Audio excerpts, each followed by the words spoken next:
બહુ મોટી કમજોરી હતી ને, પત્નીથી મજબૂર હતો. માતા પિતાને મૂક્યા પછી પાછો ફર્યો અને ઘરની અંદર પ્રવેશ કર્યો. દિવસો પસાર થઈએ છીએ અને પસાર થતાની સાથે જ એકવાર અચાનક મારી વૃદ્ધાશ્રમમાંથી આંખ ખુલી ગઈ અને માએ ઘડિયાળની અંદર નજર કર્યું. બરાબર રાત્રે 3:30 ના ટકોરે વૃદ્ધાશ્રમમાંથી માતાએ પેલા દીકરાને ફોન કર્યો અને આંખ ચોળતા દીકરો ઊભો થયો અને દીકરાને માતાએ વિશ કરી, બેટા wish you many happy returns of the day. દીકરા 100 વર્ષનો આજે તારો જન્મદિવસ છે. એટલે આંખ ચોળતો દીકરો ઊભો થયો અને દીકરાએ માને પૂછ્યું કે માં ગાંડી થઈ ગઈ છે, પાગલ છે, કઈ અક્કલ બકલ છે કે નહીં તારામાં? રાત્રે 3:30 વાગ્યા, અત્યારે ફોન કરાય? પણ બેટા મને છે ને તારી યાદ આવી ગઈ એટલે માટે મેં તને રાત્રે અત્યારે ફોન કર્યો. બોલ શું કામ હતું? કઈ નહીં બેટા, તારા જન્મદિવસની હાર્દિક શુભેચ્છા પાઠવું છું દીકરા મારા. ખૂબ સુખી થાજે અને જીવનમાં ખૂબ આગળ વધજે, તારું નામ રોશન કરજે દીકરા. અને આંખ ચોળતા પેલા દીકરાએ માને સવાલ પૂછ્યો કે માં, આ જન્મદિવસની હાર્દિક શુભેચ્છા તો કાલ સવારે પણ તું આપી શકતી હતી, રાત્રે 3:30 વાગે આપવાની શું જરૂર હતી? અત્યારે અડધી રાત્રે ઉઠાડીને તે મારી ઊંઘ બગાડી દીધી.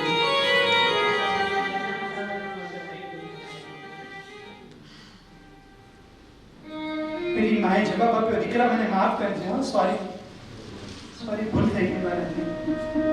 મેં અડધી રાત્રે ઉઠાડીને તને જન્મદિવસની હાર્દિક શુભેચ્છા પાઠવી, પણ દીકરા માત્ર તને એટલું કહી દઉં, અત્યારે 3:30 વાગે ઉઠાડીને મેં તારી ઊંઘ બગાડી દીધી, કાંઈ વાંધો નહીં. પણ આજથી બરાબર 35 વર્ષ પહેલા એ જ નરસિંહ ગામની અંદર તારો જન્મ થયો. એ જે દિવસે આજ રાત્રે 8 દિવસે 8 પડે તારો જન્મ થયો ને, એ વખતે તે તો મારી આખી રાત બગાડી નાખી છે. કાંઈ વાંધો નહીં દીકરા, સુઈ જા. સોરી, માફ કરજે, મેં તને હેરાન કર્યો. શાંતિથી સુઈ જજે. હવે આપણે સવારે વાત કરીશું. અને એ જ દીકરો દર મહિને વૃદ્ધાશ્રમની અંદર માને રૂપિયા મોકલતો અને માની અંતિમ પળ આવી પહોંચી. માં અંતિમ શ્વાસ લેતી હતી. માં દીકરાને પ્રાર્થના કરતી કે બેટા, તારા પપ્પાની હાજરી નથી, તારા પપ્પા જ્યાં સુધી હતા ત્યાં સુધી મારા દિવસો પસાર થઈ જતા હતા. હવે તું મને તારા ઘરે લઈ જા. તારા દીકરાને ક્યારે નહીં કહું કે હું તારી માં છું, હું એક કામવાળી છું, નોકરાણી છું, ઝાડુ કરીશ, ફટ્ટા કરીશ. પણ દીકરા, મને તારા ઘરે લઈ જા. મને તમારી બહુ યાદ આવે છે. એ અંતિમ પળ આવી ગયા, અંતિમ શ્વાસ આવી ગયા. દીકરો મળવા માટે ગયો, દર મહિને માને રૂપિયા મોકલાવતો હતો અને અંતમાં કોઈ ના ગયું. એ માતાએ દીકરીને યાદ કરી, દીકરી પહોંચી. માં જીવનના છેલ્લા શ્વાસ કરતી હતી અને માતાએ એક પોટલી તૈયાર રાખી, અંદર એક ચિઠ્ઠી લખીને નાખી દીધી અને દીકરીને કીધું કે બેટા, તારો ભૈલો આવે ને, આ પોટલી એને આપી દેજે અને કહેજે કે મમ્મી તને યાદ કરતી હતી. કદાચ હું એમ કહું છું કે હું એમ નથી કહેતો કે માને મારુતિમાં બેસાડો, પણ માં રોતી હોય ને તો કમસે કમ એની બાજુમાં બેસો. કદાચ જ્યારે મારો કે તમારો જન્મ થયો, આપણી બાજુમાં આપણી માં હતી. એ મારા જીવનના છેલ્લા શ્વાસ ગળતી હોય ને, પ્રભુને પ્રાર્થના કરીએ કે આપણે કમસે કમ એની બાજુમાં હોઈએ. માં છેલ્લા શ્વાસ ગણતી હતી, એક પોટલી પેલી દીકરીને આપી, એની બહેનને આપી, અને કીધું તારા ભૈલાને આપી દે છે, અને માત્ર એટલું કે છે દીકરા તને બહુ યાદ કરું છું, પણ છેલ્લે સુધી તું આવ્યો નહીં, કાંઈ વાંધો નહીં દીકરા મારા, ખૂબ સુખી થાજે, ખૂબ સુખી થાજે, ખૂબ સુખી થાજે. માનું છેલ્લા શ્વાસ ગણતા ગણતામાં વૃદ્ધાશ્રમમાં મૃત્યુ પામી અને દીકરો આવ્યો.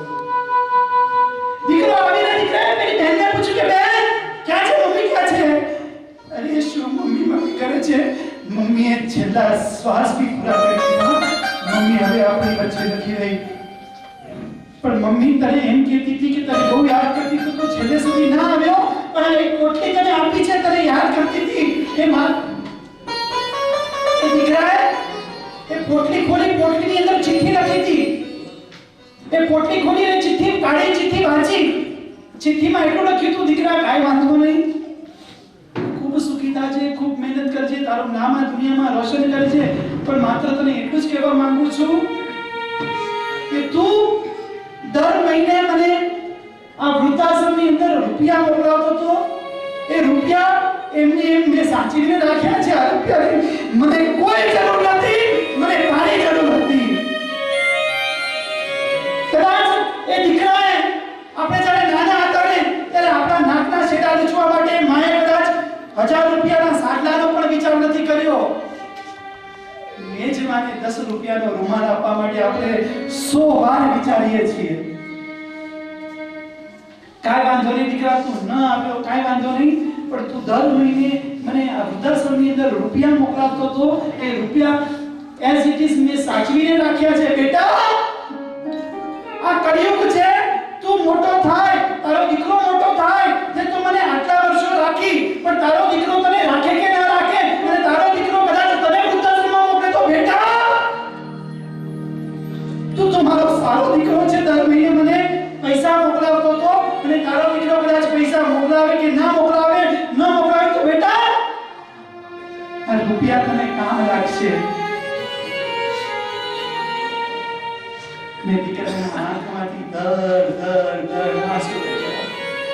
અને ત્યારે કવિને લખવું પડ્યું કે અંતરના આશીર્વાદ આપનારને સાચા હૃદયથી એક ક્ષણ બેઠી રહેજો, હયાત નહીં હોય ત્યારે નતમસ્તકે છવીને નમન કરીને શું કરશો?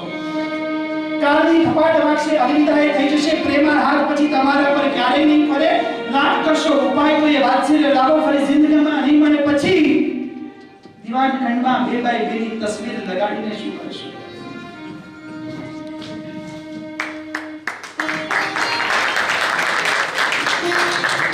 અને કદાચ માં જીવતા આપણે એનું ધ્યાન નથી રાખતા, એની તકલીફોને દૂર નથી કરતા, પણ માં ન હોય ને ત્યારે દીવાલ પર 2x2 નો ફોટો લગાડીએ, એમાં માની ક્યારેક પુણ્યતિથિ આવે ત્યારે આગળ કરીએ, વિકાસના કરીએ, જીવદયામાં વાપરીએ, માને સરસ મજાનો છબી પર હાર લગાવીએ. પણ જીવતા જો માને પૂછ્યું ને કે માં કેમ છે તું, તારી તબિયત સારી છે ને, તારે કઈ જોવે છે? ઓફિસેથી કામ કરીને પાછા ફર્યા હોય ને, પત્ની પોતાના રૂમમાં સૂઈ ગઈ હોય, દીકરાઓ પોતાના બેડરૂમમાં સૂઈ ગયા હોય, માત્ર એક જ વ્યક્તિ જાગતી હોય. 2 વાગે 3 વાગે 4 વાગે ગમે તેટલા વાગે ઘરે પાછા ફરે, કોણ જાગતું હોય ખબર છે? માત્ર માં જાગતી હોય. એટલે આપણે માને પૂછીએ કે મમ્મી હજી જાગે છે? ના બેટા ઊંઘ નથી આવતી આજે. પણ તને કેમ મોડું થઈ ગયું? મમ્મી આજે ઓફિસમાં બહુ કામ હતું ને એટલે થોડું મોડું થઈ ગયું. બેટા તબિયતનું ધ્યાન રાખજે, આટલી બધી મહેનત નહીં કર, કામ તો કાલે પણ થશે, શરીરમાં માંદો પડીશ તો તારી તબિયતને નુકસાન થશે બેટા. અને એટલા માટે જ ઓફિસેથી કામ કરીને ઘરે પાછો આવવાનું થાય ને તો પત્ની જોવે, પત્ની કહે કે આજે તમે શું લાવ્યા, અને માં કહે મારો દીકરો. પત્ની પૂછે શું લાવ્યો, પત્ની પૂછે આજે શું લાવ્યો, પણ માં કહે મારો દીકરો આવ્યો. હા, માં કહે મારો દીકરો આવ્યો બેટા, શાંતિથી સૂઈ જા, આજે બહુ મોડું થઈ ગયું છે.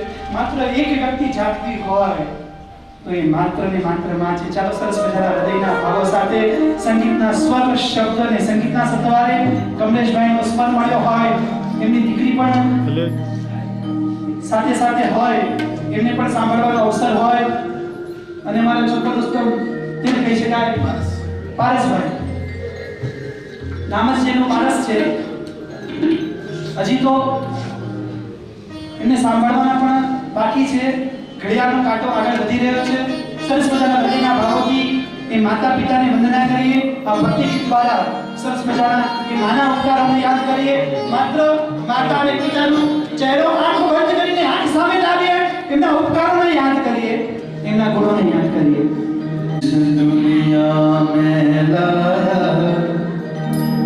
मुझे बोलना चलना सिखाया, ओ माँ पिता तुम्हें वंदन, मैंने किस्मत से तुम्हें पाया, मुझे इस दुनिया में लाया, मुझे बोलना चलना सिखाया,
કે કદાચ આ માં ના હોત ને ખુદ પરમાત્મા પણ આપણને ના મળ્યા હોત. हे मां, कहवाई है कि ऊपर जिसका अंत नहीं उसे आसमां कहते हैं. ऊपर जिसका अंत नहीं उसमें आसमां कहते हैं. जहां में जिसका अंत नहीं उसे मां कहते हैं. मां तूने तीर्थंकर को जाना, संसार तेरे ही दम से बना. तू पूजा है मेरी, मन्नत है मेरी. ओ मां, तेरे कदमों में जन्नत है मेरी, जन्नत है मेरी, जन्नत है मेरी. कि कदाच उनको नहीं कभी देखा हमने, उनकी जरूरत क्या होगी.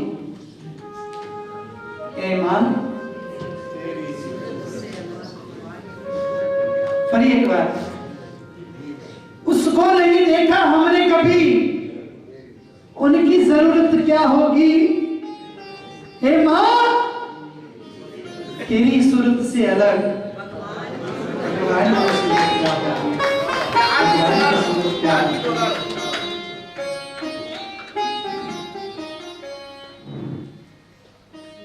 ભગવાનને તો આપણે ચર્મ ચક્ષુથી જોઈ શકતા નથી,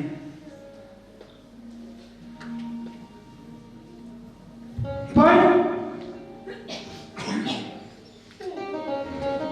દુનિયાના એક એક ખૂણે ભગવાન પહોંચી નથી શકતો ને, એટલે દરેક ઘરમાં એને માં મોકલી આપી. તો એ કોઈને સવાલ પૂછ્યો કે ભગવાન તું મારા ઘરે આવ, ભગવાન તું મારા ઘરે આવ, ભગવાન તું મારા ઘરે આવ. એટલે ભગવાને વિચાર્યું હું એકલો આખી દુનિયામાં ક્યાં પહોંચું. એટલે ભગવાને માં બનાવી અને દરેકના ઘરે મોકલી આપી. હા, ખુદ પરમાત્મા છે. કે જીવનમાં માતા અને પિતાનું સ્થાન એ ઈશ્વર સમાન છે. એક મોતીની માળામાં ઘણા બધા મોતી હોય, પણ એને પરોવવાનું કામ છે ને દોરો કરે છે. એ દોરો ભલે દેખાય નહીં, પણ મહત્વનો ભાગ ભજવે છે. એ દોરાના બે છેડા હોય. એ મોતીની માળામાંથી જો કદાચ દોરો તૂટી જાય તો કદાચ મોતી વિખેરાઈ જાય છે, પણ એ દોરાના બે છેડા હોય. એક બાજુ છે માતા અને एक बाजू से पिता. कि धरती पर ईश्वर की तलाश है, मालिक तेरा बंदा कितना उदास है. क्यों ढूंढता है इंसान ईश्वर को, जब हर घर घर में वही माता और पिता रूपी खुद भगवान है. कि नींद अपनी भुलाकर सुलाया हमको, आंसू अपने गिराकर हंसाया हमको. नींद अपनी भुलाकर सुलाया हमको, आंसू अपने गिराकर हंसाया हमको. दर्द कभी ना देना उस खुदा की परछाई को, दर्द कभी ना देना उस खुदा की परछाई को. जमाना कहता है माँ बाप जिनको, जमाना कहता है माँ बाप जिनको. आओ एवा उपकारी मातुश्रीના ચરણે વંદના કરીએ. માતુશ્રી લક્ષ્મીબેન, લક્ષ્મીચંદભાઈ, કાંજીભાઈ ગુગરી. સરસ મજાનું પરમાત્માએ કહેવાય કે આવા યુગમાં, પડતા યુગમાં 100 વર્ષનું શતાયુ જેમને મળ્યું હોય, કહેવાય છે કે કોઈ જન્મનું જબરદસ્ત કક્ષાનું પુણ્ય ઉદયમાં આવ્યું હોય, કોઈ ભવાંતરની અંદર જીવદયા જેમને પાડી હોય, જબરદસ્ત કક્ષાની જેને કહી શકાય, ત્યારે આવું આયુષ્ય મળે. નહીં તો આવા 100 વર્ષની ઉંમરની અંદર હોઈ શકે કે ભલે કદાચ માતાને કાને ઓછું સંભળાય, પણ શરીરની અંદર તાકાત અને શક્તિ તો 35 કે 40 વર્ષના નવયુવાનને પણ પાછળ પાડી દે એવી તાકાત કહેવાય. કે કદાચ જેને પોતાનું જીવન આખું ધર્મમય બનાવ્યું હોય, ધર્માનુરાગી હોય, એમના કદાચ જીવનના ઝરમરની વાતો કરીએ તો કહેવાય છે કે કદાચ કુટુંબ પ્રત્યે એટલી જ વાત્સલ્યતા, પ્રેમ, ઉદારતા, ધર્માનુરાગી એમની પાસે કોઈ પણ આવ્યો હોય ને તો ક્યારેય ખાલી હાથે પાછો જાય નહીં. ક્યારેય આ માં ક્યારેય કોઈને ખાલી હાથે પાછો મોકલાવે નહીં. એવો એમનો સ્વભાવ હતો.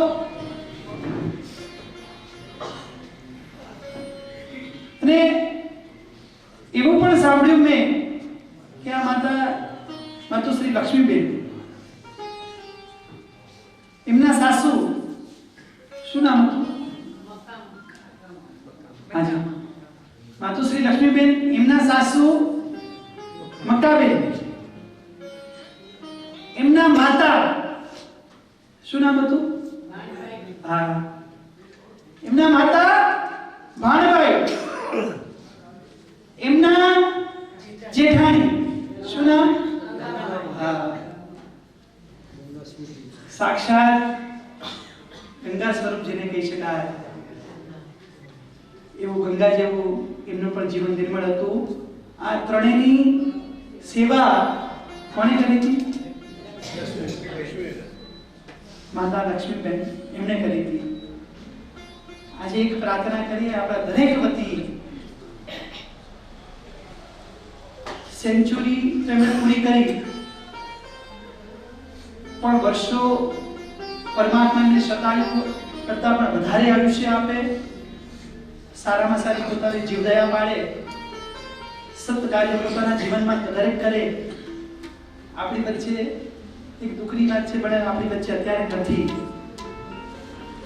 એક પ્રાર્થના કરીએ કે જલ્દી સારા થઈ જાય, જલ્દી સાજા થઈ જાય, ફરી પાછી એ માં આપણી વચ્ચે હેમખેમ ઊભા થઈ જાય. એવા જ શુભ ભાવો સાથે એક ફરમાઈશ હતી, એ ફરમાઈશ પૂરી કરી ત્યારબાદ સરસ મજાની પાછા ભાવધારા તરફ આગળ વધીએ. तेरे कर्ज को चुकाना है, तुझको खुदा माना है, मैया तेरे कर्ज को चुकाना है, तुझको खुदा माना है, मैया तेरे कर्ज को चुकाना है, तुझको खुदा माना है, मैया तेरे कर्ज को चुकाना है, तुझको खुदा અરે બુદ્ધિહીન, એવા દર્પણ ક્યાં છે? પણ ગયા વિના સર્વ સમજી જાય એવી માં, તું ક્યાં છે? તું ક્યાં છે? તું ક્યાં છે? અને એનાથી આગળ સરસ મજાની વાત આ કવિએ કરી છે કે નાના હતા ને ત્યારે કંઈક વાગી જાય, ક્યાંક લોહી નીકળી જાય, ત્યારે માં તું યાદ આવતી હતી અને આંસુ આવતા હતા. માં તું યાદ આવતી હતી અને આંસુ આવતા હતા. આજે ગમે તેટલા મોટા થઈ ગયા, પૈસા થઈ ગયા, ગાડી થઈ ગઈ, બંગલા થઈ ગયા, સરસ મજાનું મુંબઈની અંદર ફ્લેટ થઈ ગયો, પરિવાર થઈ ગયો, પૈસા મળ્યા, બધું જ મળ્યું, નોકર મળ્યા, ચાકર મળ્યા, પણ માં જીવનમાં જ્યારે તારા ઉપકારોને યાદ કરીએ ને, બસ આંખોમાંથી દડ પહેલા માં આંસુ તું યાદ આવતી હતી અને આંસુ આવતા હતા. હવે ફરક માત્ર એટલો જ છે, તું યાદ આવે છે અને આંસુ આવે છે, તું યાદ આવે છે અને આંસુ આવે છે.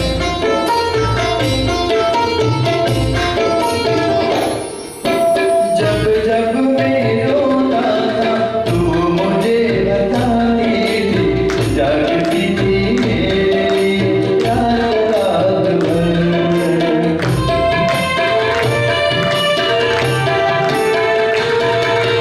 जब जब मैं रोता था तू मुझे बताती थी, जागती थी मेरी रात रात भर, जिंदगी भर तुझे हंसाना है, तुझको खुदा माना है, जिंदगी भर तुझे हंसाना है, तुझको खुदा माना है, मैया तेरे कर्ज को चुकाना है, तुझको खुदा माना है,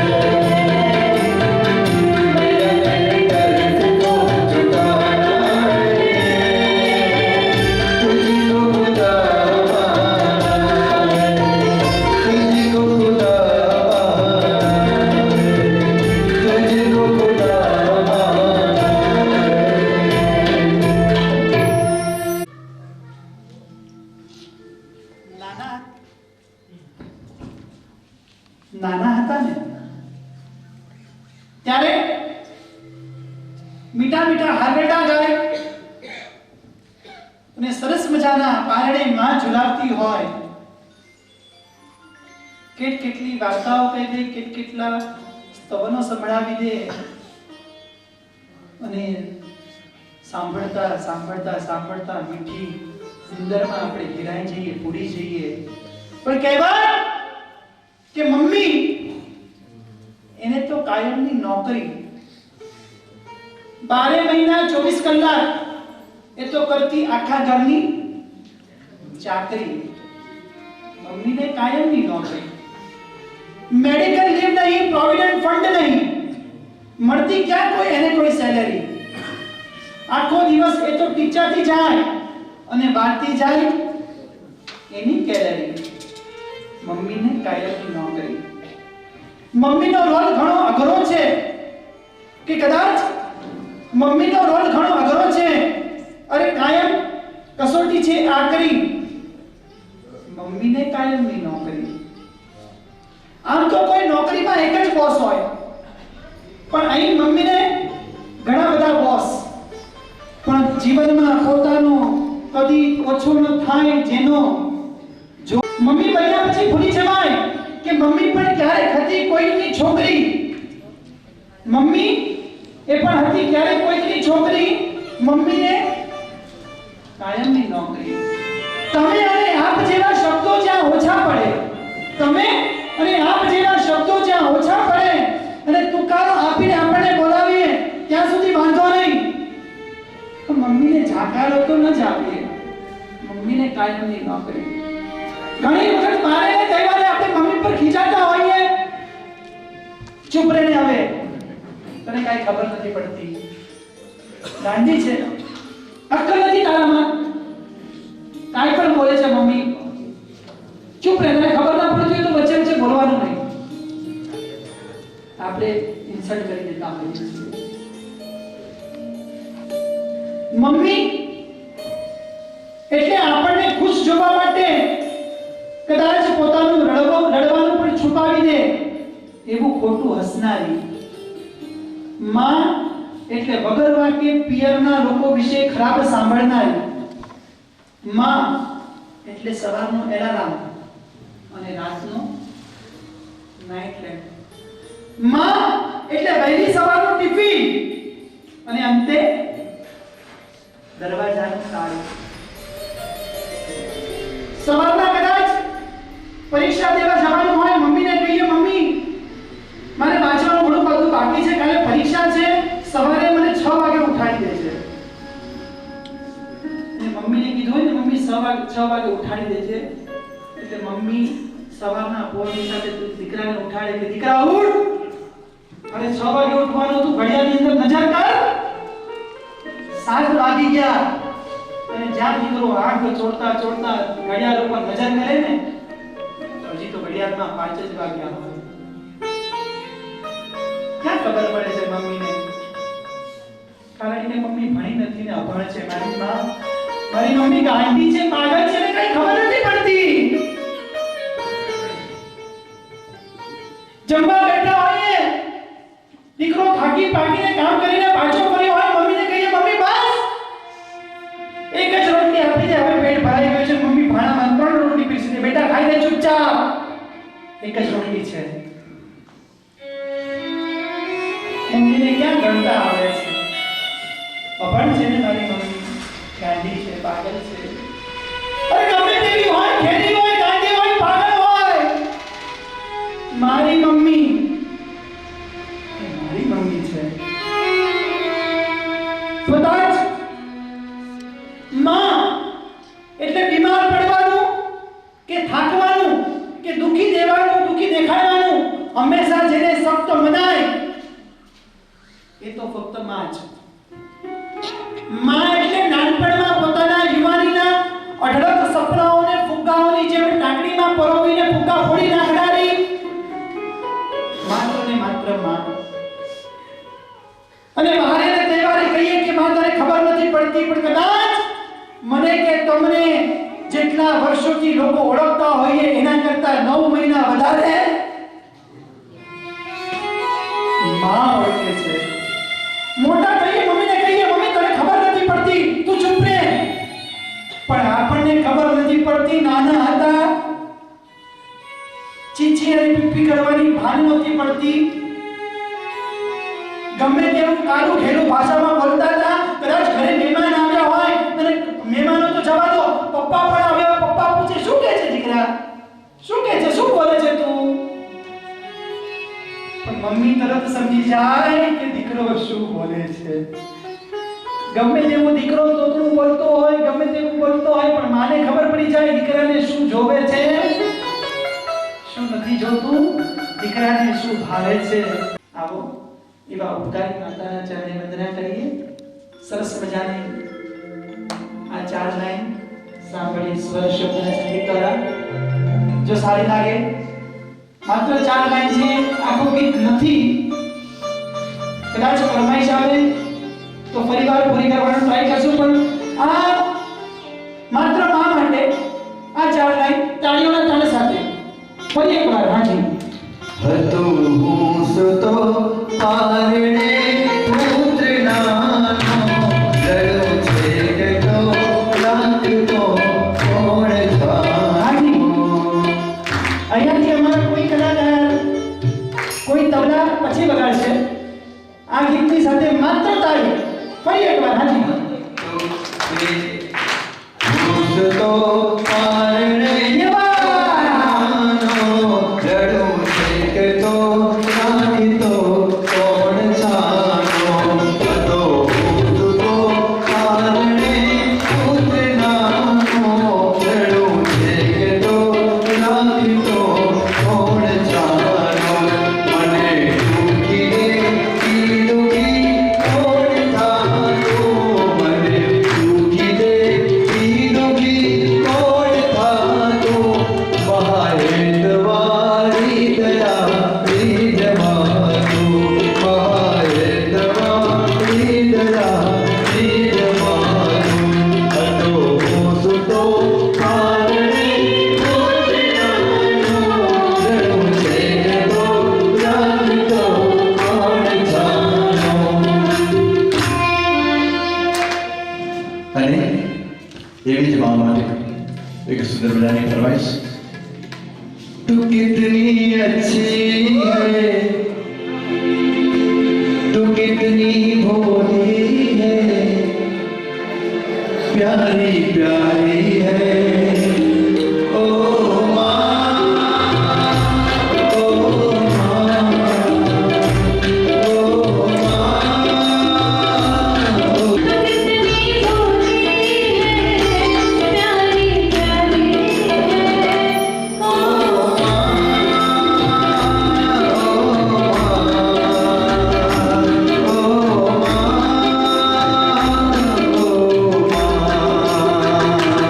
ये जो दुनिया है पर है कांटों का, तू फुलवारी है. ओ माँ, ओ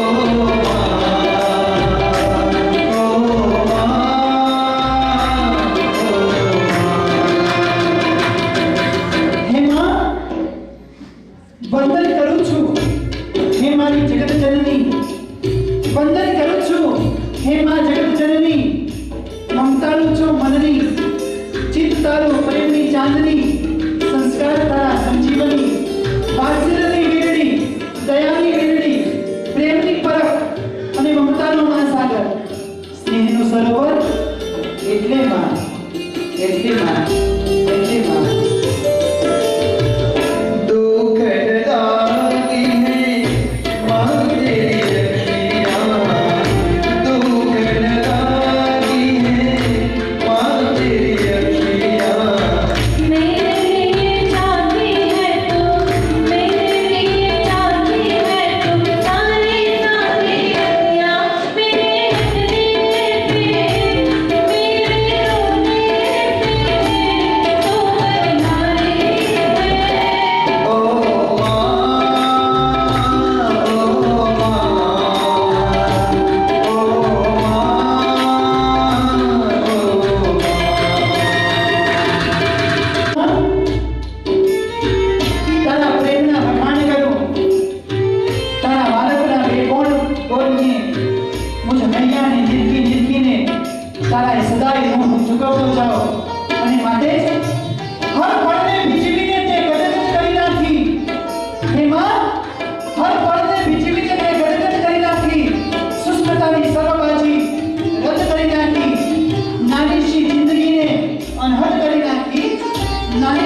અને માટે જ ચંદ્રની શીતળતામાં તારા ખોળે અને આંખોમાં ઝરમટતી પ્રીત, ચંદ્રની શીતળતામાં તારા ખોળે અને આંખોમાં ઝરમટતી પ્રીત, હાલરડે ગુગવતા સાત સાત સમુદ્રને કોયલ શું મીઠું તવ ગીત.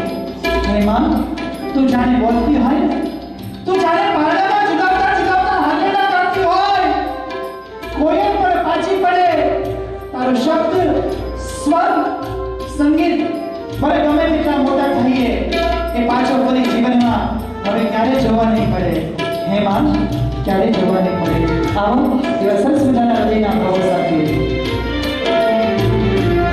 अपना नहीं तुझे सुख दुख कोई, अपना नहीं तुझे सुख दुख कोई.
હે માં, પાષાણ દિનના લોક પણ તુજ સ્નેહથી ભીંજાય છે, પાષાણ દિનના લોક પણ તુજ સ્નેહથી ભીંજાય છે. રોતા હતા જે માનવી એ પલ પલ મહી મલકાય છે. ઉપકાર તારા સાંભળી પાપી બધા પસ્તાય છે. માતાજી, તારા નામના ડંકા મને હૃદયમાં સંભળાય છે, ડંકા મને હૃદયમાં સંભળાય છે. માં એ મનમાં ઘૂંટાતી મીઠાશનું નામ છે, માં એ જીવનમાં વરસતી લાગણીનું નામ છે, માં એ શબ્દકોશના પાના પર લખાયેલું માત્ર અંકિત નામ નથી, પણ માં શબ્દ તો જીવન મંત્ર છે, માં શબ્દ તો મહામંત્ર છે. હે માં, જે દેહમાંથી દેહ આપે, જીવમાંથી જીવ આપે, અપેક્ષા વિના પારાવાર સ્નેહ આપે, લાગણીઓથી નવડાવે, જેના પ્રેમની કોઈ સીમા નહીં, જેના પ્રેમની કોઈ ઉપમા નહીં, અંદર આધાર માત્ર ને માત્ર પ્રેમ વરસાવતી હોય, એ માત્ર ને માત્ર માં છે. અને એટલા માટે જ કહ્યું છે કે સ્ત્રી એ કદી રમકડું નથી હોતું સાહેબ, સ્ત્રી એ કદી રમકડું નથી હોતું. એક મોતના ખોળામાં સૂઈને એક દીકરાને જન્મ આપે છે. અને એટલા માટે જ એ કવિના શબ્દો યાદ આવી જાય. સરસ મજાનું આપને લાગતું, આપને પ્રિય આ ગીત. मावरड़ी तू मिठड़ी लगे थी, सच्ची सुलग जी सुखड़ी लगे थी. मावरड़ी तू मिठड़ी लगे थी, सच्ची तू सुलग जी सुखड़ी लगे थी. सगा भले क्या व्या सो वेपन सरपण में तू सुठड़ी लगे थी. आप तो गुजराती छू, कच्ची क्यारे बोल्यो नथी, भूल थई होय तो माफ करजो. पहली बार बोल्यो छू. सचे सुलग जी तू सुठड़ी लगे थी. सचे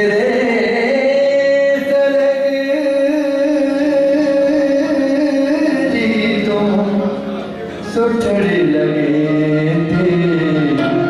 बावलड़ी तो मिठड़ी लगे थे. बावलड़ी तो मिठड़ी लगे. सगा बने सो में पर सगा बने सो में पर सगे पर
ત્યારે જીવનમાં બહુ સરસ જીવી શકાશે. માં રડે તો એકદમ અટકી જવાશે. ધ્યાનથી માનો ચહેરો જોઈ લેજો, ત્યાં જ ગીતા તરત જ સમજાઈ જશે. ત્યાં જ કાબા, ત્યાં જ કાશી, ત્યાં જ મથુરા, ચારે તીર્થના ધામ એ માતાના ચરણે. ત્યાં જ સંકેશ્વર, ત્યાં જ ગિરનાર, ત્યાં જ શત્રુંજય એ માતાના ચરણે. અને કદાચ એ જ માના ખોળામાં બધું જ પામી જવાશે. ગોદડીમાં સાડલા જો હોય ને માના, ગોદડીમાં સાડલા જો હોય માના, તો સોડ લેતા સેજમાં ઊંઘી જવાશે. અને જો 60 વર્ષે પણ પગની અંદર ઠેસ વાગી જાય ને, તો મોઢામાંથી ઓ માં બોલાઈ જશે. અને કદાચ એક નાઇજીરિયન આ કહેવત છે સરસ મજાની કે બચકું ભરતા માને બાળકને તો કદાચ માં જ ઉચકી શકે. અને એનાથી આગળ मेरी तकदीर में एक भी गम नहीं होता, मेरी तकदीर में एक भी गम ना होता, अगर तकदीर लिखने का हक मेरी माँ को होगा. मेरी तकदीर में एक भी गम ना होता, अगर तकदीर लिखने का काम उसका हक मेरी माँ को होता. પણ હે માં, પ્રભુની જે કરુણા વરસાવી એ જ કરુણા તે વરસાવી. અને એટલા માટે જ હે માં, સતત વરસી રહી હતી તારી કરુણાની ધારા, પણ એ તારી કરુણાની ધારામાં ભીંજવવા માટે હું કરુણાથી વંચિત રહી ગયો. કારણ કે ક્યારે હું તારી સન્મુખ બન્યો જ નહીં, તારા પ્રેમને, તારા આત્મગુણને અભિમુખ હું ક્યારે બન્યો જ નહીં. હે માં, તારા સ્વભાવને હું આખી જીવનભર ક્યારે જાણી શક્યો નહીં. અને માટે જ એક કવિએ સરસ મજાનું કહ્યું છે ને કે જનની ચરણે ભક્તજન કા દાતા કા શૂર, નહીતર રહેજે વાંજણી મત ગુમાવજે બોલ. હે માં, એ તારા પ્રેમને હું જીવનભર ક્યારેય ઓળખી શક્યો નહીં. પણ હે માં, એટલી તને હૃદયથી પ્રાર્થના કરું છું કે બસ, કારણ કે મેં ઓઢી રાખી હતી એ છત્રી, રસ્તાની અંદર પસાર થતા હોઈએ, ધોધમાર વરસતો વરસાદ હોય અને માથે જો છત્રી ઓઢેલી રાખીએ ને, તો મને કે તમને પેલો વરસાદ પર ભીંજવવા માટે લાચાર બની જતો હોય છે. એમ માના પ્રેમને ભીંજવવા માટે આપણે છત્રી ઓઢેલી રાખીએ અને માના પ્રેમને ઓળખીએ માટે આપણે પણ લાચાર બની ગયા હોય છે. બસ અંતરમાં વીરાનો વ્યથાનો ભડકો ક્યારેય નથી થતો જ્યાં સુધી એ મહારૂપી ભગવાન આપણી સાક્ષાત, આપણી સક્ષમ, આપણી સ્વરૂપ ક્યારેય નથી હોતા. અને માટે જ માં ત્યાં જગતમાં જન્મ આપીને કદાચ એક સારું કામ કર્યું હોય. માં ત્યાં જગતમાં જન્મ આપીને એક સારું કામ કર્યું છે કે જન્મતાની સાથે જ તારા સ્તનને વળગીને તે છાતીથી લગાડીને એમણે દૂધ પાયું, તે સંસ્કારોનું સિંચન કર્યું, જતન કર્યું. હે માં, એ વાતનો પણ તને કદાચ ખ્યાલ નહીં હોય કે કદાચ કે તું દૂધ પાઈને એક સાક્ષાત સાપને પણ જો દૂધ પાઈએ ને તો દૂધ પીવડાવનાર તૈયાર હોય અને એ વાતનો અણસાર પણ ન હોય, ત્યારે કવિને લખવું પડ્યું માં તે માં બીજા બધા મને બગડા. અને પ્રભુને પ્રાર્થના કરીએ કે હે પરમાત્મા, तूने गुल को गुलशन में जगा दी, हे परमात्मा, तूने गुल को गुलशन में जगा दी, पानी को दरिया में जगा दी. तूने गुल को गुलशन में जगा दी, पानी को दरिया में जगा दी, पंछियों को उड़ने के लिए आसमान में जगा दी. पर हे प्रभु, दो हाथ जोड़कर तुझे इतनी प्रार्थना करता हूं, उस शख्स को मोक्ष में अवश्य जगा देना जिसने 9 महीना अपने पेट में रहने की मुझे जगा दी, जिसने 9 महीना अपने पेट में रहने की मुझे जगा दी. અને એટલા માટે ઘરનું સાચું તીરથ માં, સાચું તીરથ એ પિતા.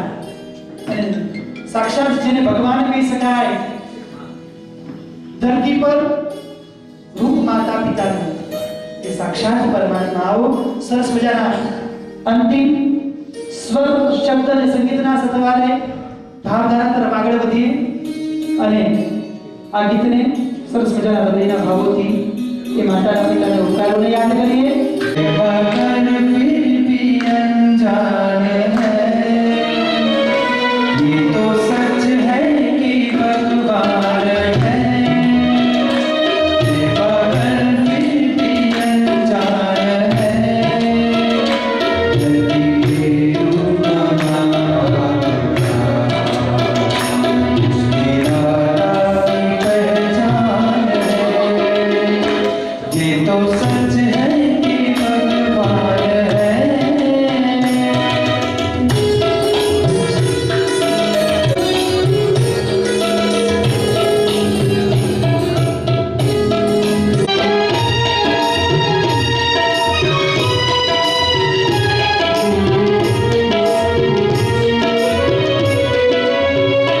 जन्मदाता है जो राम जिनसे मिला, काम कर जिनकी उनकी है बचपन चला.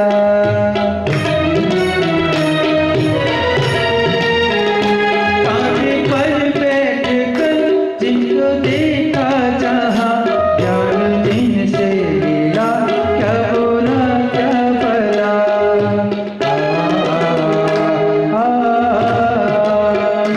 कितने उपकार है क्या करें, ये बताना ही आसान है. कितने उपकार है क्या करें, ये बताना ही आसान है. धरती के रूप पिता की पहचान है. ये तो सच है कि भगवान है.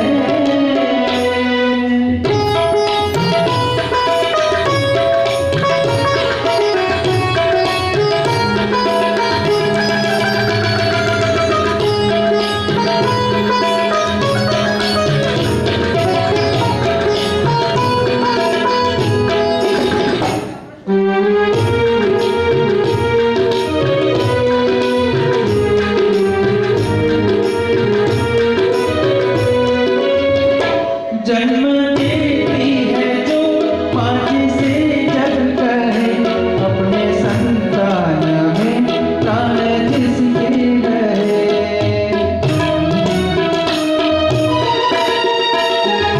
लोरियां होठों पर सपने बुनती नजर, निज जो वार दे हंस के हर दुख सहे. ममता के रूप में है, आपसे पाया वरदान है. धरती में रूप माँ बाप का, उस विधाता की पहचान है. ये तो सच है कि भगवान है मगर फिर भी अनजान है.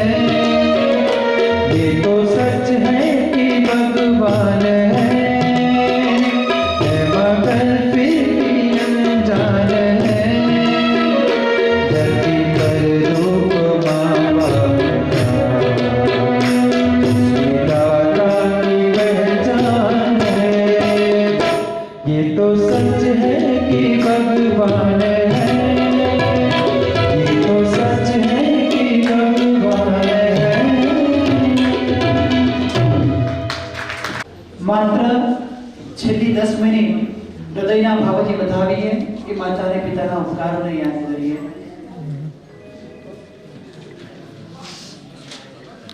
કદાચ